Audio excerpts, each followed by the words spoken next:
Ya me encuentro con la doctora Cintia Bastianelli para hablar de la enfermedad celíaca y lo primero que me dijo, no es celiaquía infantil. Así es, Cintia, ¿cómo estás? Sí, ¿qué tal? Buenas tardes. Gracias Sí, por hacernos no, esas observaciones que son importantes. ¿Y por no, qué la diferencia? porque en realidad creo que hubo algunas veces traducciones que decían celiaquía, Ujú. pero la enfermedad se llama enfermedad celíaca. Ajá, Y los chicos y los adultos tienen una enfermedad, no son claro, celíacos. claro. Ahora, doctora, es más común de lo que nos imaginamos. Sí, es ¿Mm? una patología muy común. Hay trabajos publicados que van desde 1 cada 120 o 1 cada 300 personas. O sea que yo Claro. siempre digo, podemos ser celíacos hasta que se demuestre lo contrario. ¿Y usted tiene esa sospecha o que los chicos tienen algún problema con esta enfermedad celíaca? 11 72 01 0101 para que nos haga llegar cualquier inquietud. Hemos preparado un informe. Dale, ¿Lo compartimos? vamos. Sabemos que metí la pata en la primera parte. A No ver. importa, todo es revertible.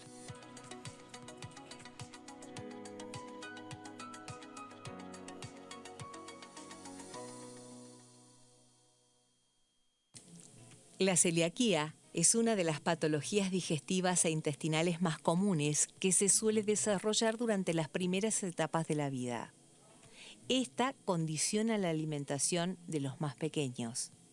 Bajo esas circunstancias, hay que llevar a cabo una serie de modificaciones dietéticas con el objetivo de salvaguardar la función del tubo, ya que de lo contrario se podrían experimentar síntomas graves. En Argentina, se estima que una de cada 167 personas adultas son celíacas, mientras que en la niñez la prevalencia es de una cada 79. Cuando un bebé o un niño ha desarrollado esta enfermedad, suele presentar una serie de síntomas característicos.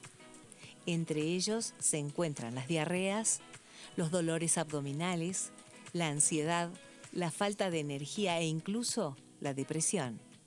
Obviamente, todos ellos se relacionan con el consumo de gluten. Por su parte, también la pérdida de peso suele ser un signo significativo. En el caso de que un bebé presente algunos de estos síntomas de forma frecuente y sin causa aparente, lo mejor será consultar con el especialista. Realizar una serie de pruebas diagnósticas que permitirán confirmar la presencia de celiaquía. Es importante tener en cuenta que con un adecuado tratamiento se puede convivir con la celiaquía sin demasiados problemas. Eso sí, será necesario retirar la proteína gluten. A partir de aquí, será óptimo confeccionar un menú equilibrado y lo más variado posible para evitar déficits nutricionales.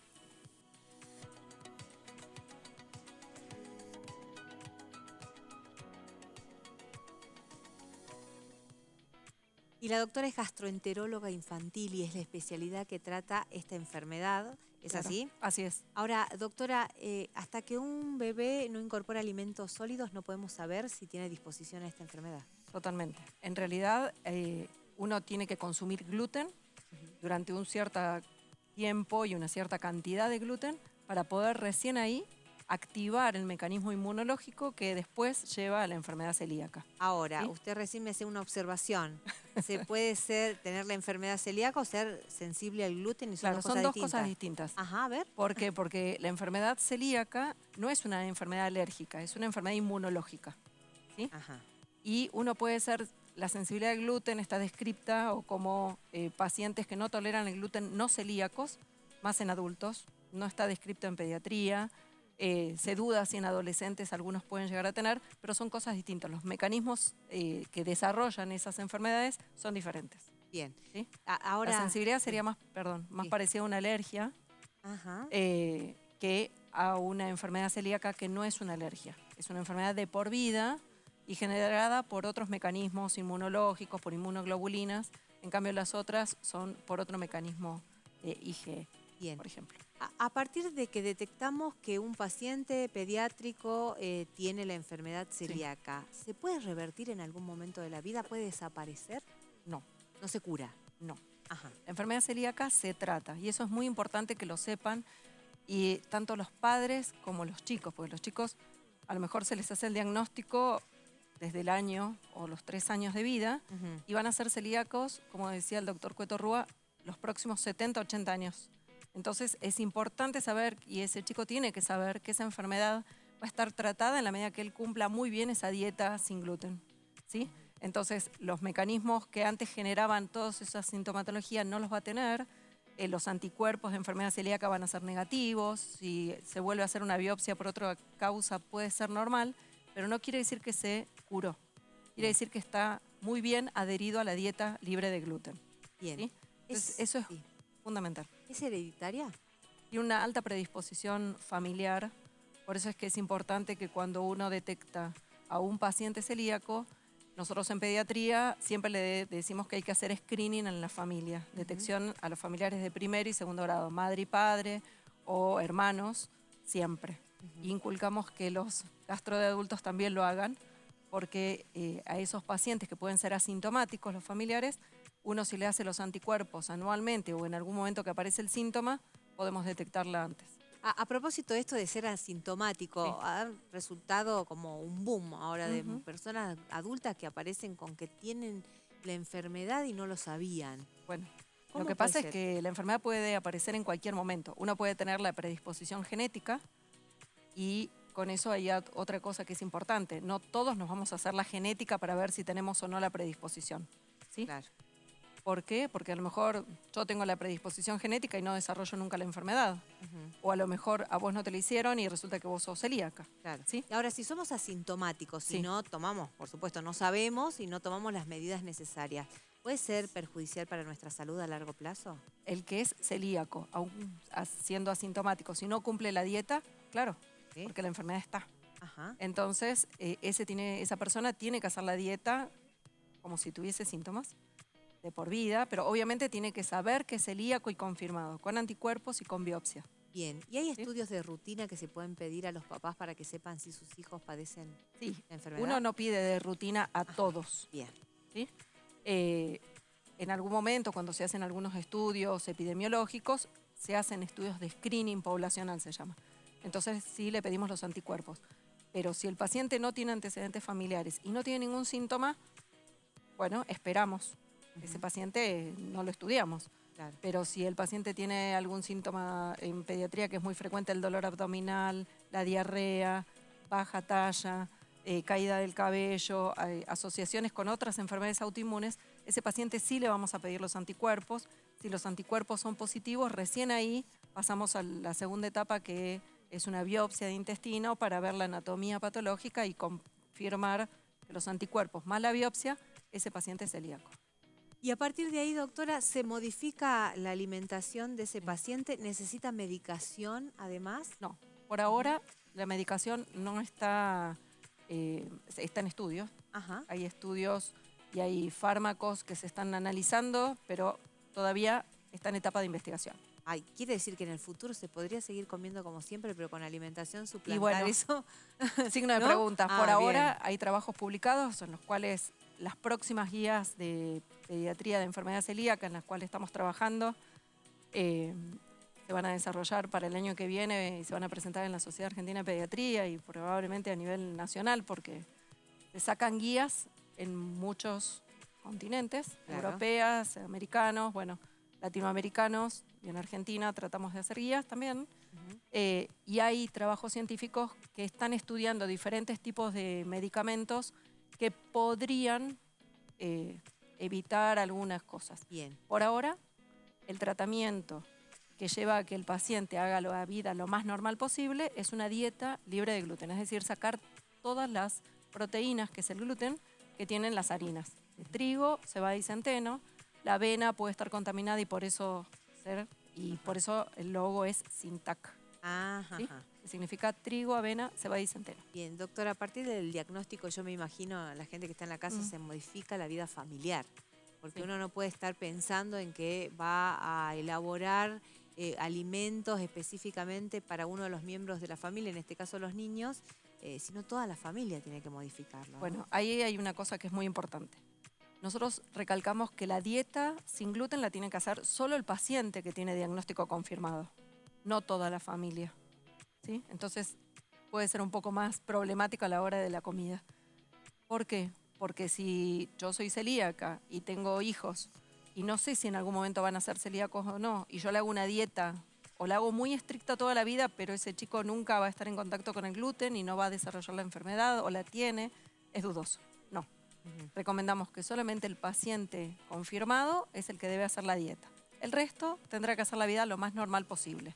Ajá. Y tratamos de que tampoco sea una cuestión de Traumática, ni ¿no? traumática, ni marginalidad, de que ese chico no pueda estar en la mesa familiar. No, Claro. simplemente enseñarle a que coma distinto. Yo les digo por ahí a los pacientes que a la hora de cocinar, yo no soy muy buena con la cocina, así que las veces que Sí, lo sospeché que podía hacer, dije, bueno, aprenderé a la fuerza. claro. Pero uno recomienda que la cocina, por ejemplo, la divida en dos. De un lado cocina para los pacientes que tienen enfermedad celíaca y el otro Claro, porque para puede el que no. haber contaminación Sí, cruzada. puede haber contaminación cruzada, es decir que... Si yo por no partí tener- el chanchito de pan Claro. con el serrucho, el mismo serrucho no me sirve para la comida del celíaco. No, eso Ajá. está prohibido. ¿Sí? Eso se llama, así como vos decís, contaminación cruzada. Y es complicado. Y es complicado porque hay pacientes que pueden no dar síntomas inmediatamente, Claro. pero estoy ingiriendo gluten que sé que le provoca una atrofia intestinal, que genera una reacción inflamatoria a todo el cuerpo, porque la enfermedad Sí. celíaca no solamente afecta el intestino. ¿Y sabe por qué es complicado, doctora? Porque de pronto las mamás y los papás tenemos dominio en nuestra casa, Sí. pero de pronto vamos a un restaurante Sí. y no sabemos si cambiaron el cuchillo. Podemos hacer que el chico no pida nada que tenga que ver Sí. con eso, pero no sabemos si los utensilios Bueno, yo utilizados. creo que estos programas Claro. y el hecho de difundir las patologías y la gente que está relacionada con la alimentación y con la producción, esto lo tiene cada vez más aceitado. Ajá. Entonces hay que ir a lugares seguros, no comer en cualquier lado. Yo sugiero que siempre se diga, soy celíaco, es celíaco, no puede consumir gluten. Claro. Entonces, Ahora, doctora, tratar de tener todas esas de precauciones. pronto es más fácil para el adulto, ¿no? Me imagino Sí. yo, porque el chico, ¿cómo haces cuando va a un cumpleaños, cuando va al colegio? Bueno, No una cosa desear- que es importante es tratar de que el chico haga la vida lo más normal posible. No tiene que ser una tortura tener esta enfermedad, ¿sí? Porque la va a acompañar el resto de su vida. Claro. Entonces, es importante que el chico sepa, depende de la edad, obviamente. Cuanto más chiquito, depende de los padres estrictamente que le lleven la comida cuando salgan, cuando van a un cumpleaños. Cuando son más grandes, el chico tiene que saber qué puede y qué no. A veces es fundamental que lleven a los cumpleaños un poco más de comida, por ejemplo. Entonces, que compartan. A los chicos les encanta comer lo que no pueden. Claro, claro. Entonces, sí. viene alguien que no es celíaco y dice, ay, yo quiero tu alfajorcito. Si lleva uno, Claro, se queda sin comer. claro, claro. Si lleva 10, es más costoso porque hacer esta dieta genera un gasto importante, porque ya uno tiene que elegir no por el costo, sino por las marcas. Claro. Pero es importante que el chico aprenda a compartir, que no le pasa nada al otro comiendo su comida y que él también se sienta parte de la vida social que está cumpliendo. Bien. Doctora, vamos a compartir algunas inquietudes de Perfecto. nuestros televidentes. Y acá, la primera consulta para la doctora nos pide síntomas en niños. Doctora, por favor, ¿no? Entran las mamás a desesperarse. ¿Y si mi hijo es celíaco y no lo sé? Bueno, Y claro. como dijo la doctora anterior, siempre primero la consulta con el pediatra. Sí. ¿Sí? Síntomas en chicos, cuando son más chiquitos pueden tener distensión abdominal, es decir, la panza que se pone como un globo en forma Ajá. persistente, diarreas crónicas, es decir, que duran más de 30 días o que tienen una diarrea recurrente que va y viene, que no aumenta de peso, que tiene caída de cabello, que tiene por ahí piel muy seca, asociada a otras enfermedades, por ejemplo, pacientes que tienen tiroiditis o que tienen enfermedad tiroideas, uno tiene que pensarlo, pacientes con diabetes, que la diabetes en pediatría es algo frecuente, pacientes diabéticos que venían cumpliendo su dieta y sus dosajes de glucemia normal y de repente se descompensan y a pesar de estar cumpliendo muy bien, bueno, alto sospecha de que puede haber una enfermedad celíaca porque están asociadas genéticamente. Bien. ¿Sí? Otra consulta, señor director, podemos poner en pantalla. Está acá Gustavo de Barrio Solidaridad. ¿Qué diferencia hay entre ser celíaco y ser intolerante a la lactosa? Es la primera pregunta. Después nos cuenta que su bebé Isabela nació prematura de 6 meses de gestación y es intolerante a la lactosa. Bueno, son dos cosas 100% distintas. Ujú. Ambas afectan en el intestino, pero no tienen nada que ver una con otra. Bien. La enfermedad celíaca es la que tiene determinaciones de anticuerpos y biopsia patológica y que no toleran el gluten, que es una proteína de las harinas del trigo, cebada y centeno. La intolerancia a la lactosa es una entidad que provoca diarrea, en general pueden ser transitorias o pueden estar asociadas a alguna gastroenteritis por alguna causa viral previa, que el intestino no termina de recuperarse y no forma o desaparece una enzima que es algo que está en el borde de la vellosidad del intestino que degrada el azúcar, es decir, que corta el azúcar de la leche. ¿Sí? O sea que Bien. con la enfermedad celíaca nada que ver. No tiene nada que ver, pero podrían coexistir las dos. Bueno, cuando el paciente tiene reciente diagnóstico de enfermedad celíaca y está asociado a diarreas crónicas, en general nosotros le sacamos la lactosa, Bien. ¿sí? Que es transitorio. ¿Por qué? Porque ese intestino, después que hace la dieta y vuelve a recuperarse y el paciente deja de tener síntomas, le podemos incorporar de nuevo la leche con lactosa y ese chico sigue su vida con ese tipo de leche. Bien. ¿Sí? Vamos con otra inquietud. Dale. El consultorio virtual de Médica del Televisión. Hola, buenas tardes. larga. Tengo a mi hija que de chica le hicieron una biopsia por su problema gástrico. Le hicieron de celiaquía, o sea, le hicieron un estudio de celiaquía, me imagino, pero ya tiene 22 años, vive con dolor en su estómago, últimamente se le inflama. La llevé al médico, pero no le encuentran nada, sigue con los mismos síntomas, toma pastillas para su estómago, ya no sé qué hacer, dónde puedo consultar, muchas gracias. Bueno, muchas veces la endoscopía es el mismo procedimiento para varias enfermedades digestivas, ¿sí? Sí. Y por ahí lo que se buscó en ese momento, no sé qué es lo que refiere la señora, pero que le hicieron una muestra o una endoscopía en el estómago, es que pueden tomar muestras de estómago, podemos tomar muestras de estómago y hacer una biopsia de estómago pensando en una gastritis. Sí. Pero en ese momento no se sospechó una enfermedad celíaca, a lo mejor, y no le tomaron biopsia. Y a lo mejor, en ese momento, a lo mejor hoy es celíaca, pero en ese momento puede no haber sido. ¿Sí? Ah, bien. ¿Está? Bien. Está. Como yo les digo, cuando yo les pido los anticuerpos para la enfermedad celíaca, porque sospecho que puede ser, ¿sí? Sí. Y los anticuerpos me vienen negativos, yo le digo que es una foto de cómo estás vestida hoy. Y de acá para atrás, si es negativa, no fuiste. No quiere decir que de acá para adelante en algún momento no se pueda activar la enfermedad. Bien, ¿sí? bien. Ahora, y a mí me hacen hoy un anticuerpo y yo soy celíaca y confirmo, ¿cuándo empezó mi enfermedad celíaca? Puedo decir, de acuerdo a los síntomas que tengo, en cuánto tiempo atrás. Pero de chica, a lo mejor no. Bien. ¿Sí? Ahora, doctora, muchas veces decimos, está muy flaquito o está muy gordito. ¿Tiene relación con el peso del paciente, la celiaquía? Sí. La pérdida de peso en un paciente que venía eutrófico, es decir, con curvas de peso y de talla normales para la edad, nosotros, esto de está muy flaquito o está muy gordito, todo depende de la contextura que tenga, depende de la edad que tenga, depende de la genética que tenga, y para eso el pediatra sabe mucho más que yo en esto, y hay unas curvas en las cuales se fija, de acuerdo al peso, la edad que tiene, la talla que tiene, dentro de qué percentilos o qué curvas está. Si está normal o si realmente está por debajo del percentilo y es un chico delgado o perdió peso, o está por encima de lo normal y está con sobrepeso u obesidad. Pero un paciente que venía bien y que de repente empieza a bajar de peso acompañado de diarrea o de otros síntomas, bueno, sí. En general la enfermedad celíaca se asocia al bajo peso, pero puede haber una persona obesa con celiaquía. Sí. No es lo más frecuente en pediatría. Ajá, ¿sí? Bien. Pero a lo mejor hay chicos que tienen un sobrepeso, que ya lo venían acompañando y de repente activa la enfermedad y tienen otras manifestaciones. Vamos con otra consulta, Dale. doctora. Yo tengo muchas preguntas, pero las son más importantes las de la gente. ¿Se puede tener una alergia al gluten sin ser celíaco? Es lo que habíamos hablado.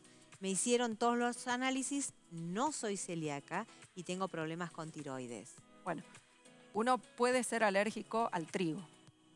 ¿Sí? La alergia se detecta al trigo o se detecta al maíz, pero sobre todo al trigo está bien descrita. Pero es, en general, en adultos, la alergia al trigo está en pediatría. Tenemos algunos pacientes, no es la gran mayoría, mucho más frecuente es buscar la enfermedad celíaca, pero si los anticuerpos le dan negativa, la biopsia es normal, bueno, tendrá que esperar un poquito, hacerse los controles y a lo mejor tiene una intolerancia al trigo o intolerancia al gluten, que no es lo mismo que ser celíaco. Bien, doctora, hay muchas inquietudes también de nuestros televidentes preguntando dónde atiende usted. Le vamos a decir que la doctora está invitada aquí a través del Hospital Público Materno Infantil. ¿Trabaja ahí? Sí, yo soy gastroenteróloga del Hospital Público Materno Infantil. Y ahí la pueden encontrar. Ahí nos pueden encontrar. ¿Y tiene Y consultorio después particular? tengo consultorio particular. ¿Y podemos decir dónde es? Sí, Catamarca 185. Listo, ahí está, Catamarca 185, sí, tiene obra social y puede ir por el consultorio, sino a través del hospital. A propósito del hospital, doctora, están por realizar próximamente una jornada. Sí.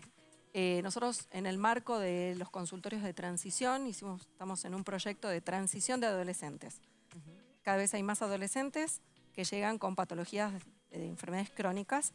Gastro no salía de eso, así que generamos este consultorio de transición con chicos adolescentes entre los 13 y los 18 años, en conjunto con el Servicio de Gastroenterología del Hospital San Bernardo y la doctora Erika Valdivieso, que hoy es la instructora de los residentes de ahí, junto con el doctor Patrón Costa, armamos un consultorio en el materno de transición de patologías crónicas gastrointestinales. Ahora, doctora, qué tema, ¿no?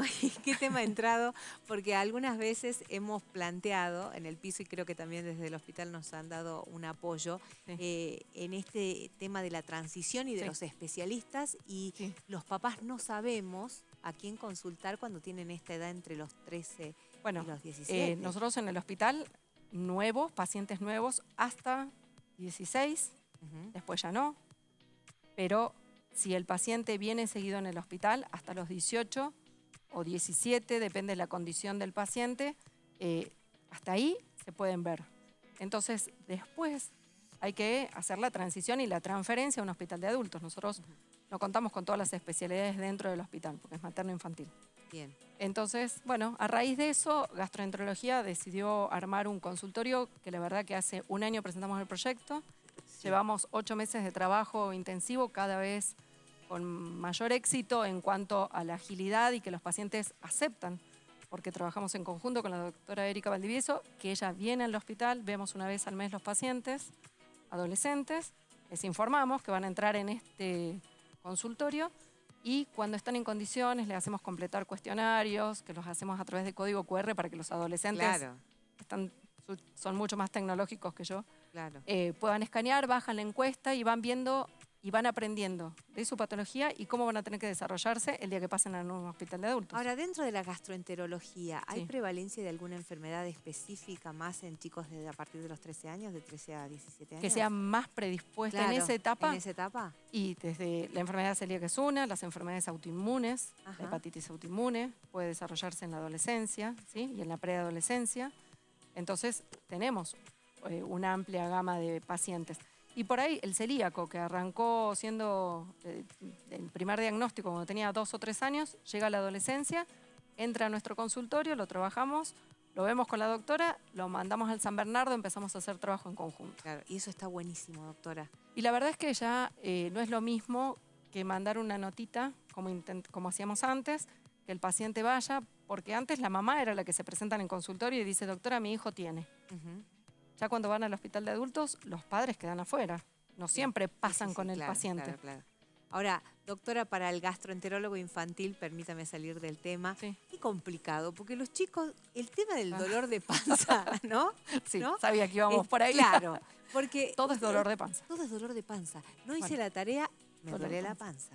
Me peleé con algún amiguito, algún problema de bullying, me duele la panza. Sí. ¿Y cómo hacemos con ese dolor de panza? Bueno, creo que ahí el pediatra es el médico que está más a la orden del día en esto. No llegan a los gastros, el dolor crónico recurrente abdominal, pero bueno, hay que interrogar, hay que preguntar. En general esos chicos pueden ser muy chicos o pueden ser preadolescentes. Entonces hay que entablar una buena relación, hay que hablar con el paciente y preguntarle a ver en qué momento del día, si es cuando los días de semana, los fines de semana, si es cuando se levanta, cuando está en el colegio, cuando tiene que ir al colegio. Y no solo los chicos, ¿no? Porque ahora me estoy acordando que a mí los domingos a la noche me duele la panza. Bueno, será porque el lunes... ¿Y qué le parece? Lunes. Claro, es San Lunes. Bueno, hay muchas patologías que se llaman funcionales. El dolor abdominal recurrente es una entidad funcional. ¿Qué significa? No encontramos una enfermedad, pero el síntoma lo tiene. Yo creo que el domingo te duele la panza. Claro, seguro que sí. Lo que hay que saber es manejar si eso realmente te inhabilita, te genera una enfermedad o simplemente es el dolor y hay que ver por qué. Si es porque estás estresada, bueno, tratar de plantearlo de otra forma. En los chicos pasa lo mismo, ¿no? Y acá nos está diciendo más o menos esto Rubén de Atocha. Señor director, lo ponemos en pantalla. Rubén nos dice que a su sobrino Maximiliano le agarra punzada en el estómago por la noche. Ujú. ¿A qué se debe? Pregunta, pero es Bueno, esa de respuesta es que... como muy amplio. Claro. Hay que ver si es que come, si es que se queda con hambre, si comió algo, con qué comidas le genera este dolor, si tiene además de dolor vómitos, diarrea, otra cosa, si no tiene miedo a irse a dormir. Hemos descubierto que chicos que tienen miedo a tener trastornos del sueño no quieren ir a dormir y como vos dijiste, el dolor abdominal es lo primero. Claro. ¿Sí? Y también hay otras entidades que por ahí no son tan frecuentes que pueden tener dolor. El dolor en un horario solo, muy puntual, poco probable de que sea una enfermedad, ¿sí? En general uno tiene dolor día y noche. Algunas patologías uno las dice, tiene de día y también de noche, eso es una alarma, una bandera roja. Pero déjame retomar con esto del consultorio de transición, que lo nombramos, pero a raíz de esto es que decidimos hacer unas jornadas de enfermedad celíaca en el marco de la transición, tanto en adultos como en pediatría, y invitamos, por suerte el Colegio Médico nos apoyó en estas jornadas y traemos 2 invitadas nacionales, una del área pediátrica, que es la doctora Carmen Toca, que es una gastroenteróloga muy conocida a nivel nacional, era gastro del Hospital Posadas, donde yo me había formado. Entonces, y la doctora Regui, que es gastro de adulto y trabaja en el Hospital Udaondo. Pero también las charlas están dadas por nutricionistas, por médicos clínicos, endoscopistas y anatomopatólogos que abarcan todo el nivel desde niños hasta adultos. Bien, ¿Sí? esto quiere decir que cuando en algún momento se empieza a sospechar de que podemos padecer la enfermedad de celiaquía, ¿hay que pasar por todas esas especialidades? No. Porque no digo, siempre. no tengo que ir al anátomo y... A ver, esto es sencillo. Primero, si sos un niño, sí, tu mamá te va a llevar al pediatra. El pediatra tiene que sospecharla, puede pedir los anticuerpos. Vamos a ir al gastroenterólogo. Si el anticuerpo le da positivo o no lo puede diagnosticar, lo va a mandar al gastroenterólogo. El gastroenterólogo confirmará o descartará la enfermedad. Para confirmarla haremos biopsia. Entonces el gastroenterólogo hace la endoscopía. Y después me va a mandar a la nutricionista. Claro, es fundamental. Claro. A ver, la nutricionista cada vez le damos más importancia. ¿Por qué? Porque para que el chico y el adulto lo mismo, pero bueno, en pediatría pueda tener una buena adherencia y pueda llevar adelante su vida, tienen que hacer una dieta estricta sin 0 gluten, ¿sí? Y para eso la nutricionista es la más avesada en saber, primero, calcular las calorías que necesita el paciente, que no se pase de calorías porque una dieta libre de gluten puede llevar a que el chico se transforme en obeso, ¿sí? Que no es la idea. Nosotros no queremos obesos ni queremos desnutridos. Queremos que un chico esté en su buen desarrollo, que pueda generar la vida dentro de los parámetros normales. Entonces la nutricionista va a acompañarle, va a decir qué dieta, qué productos son sin TAC, dónde puede sacar el listado, que también lo podemos hacer nosotros, pero para eso la nutricionista nos tiene que acompañar en este camino de larga data. Doctora Cintia Bastianelli, una canchera en la televisión, nos encantó su participación en Medical TV, la vamos a volver a invitar. Bueno, ¿no? Porque pienso en gastritis, un montón de enfermedades que necesitamos que nos acompañe. Bueno, igual los invitamos a las jornadas. Vamos a estar, el 14 de octubre en el Hospital Materno Infantil. Las 2 áreas, gastroenterología de adulto, Hospital San Bernardo y Hospital de Pediatría. Para todos los especialistas que quieran participar, ahí tienen los datos. Muchas gracias, doctora, por estar aquí. Gracias a usted. Recuerden que vuelven a ver este programa el domingo al mediodía. No se olvide, martes 14:30, domingos al mediodía, en este espacio que dedicamos a la salud familiar. Muchas gracias por estar allí.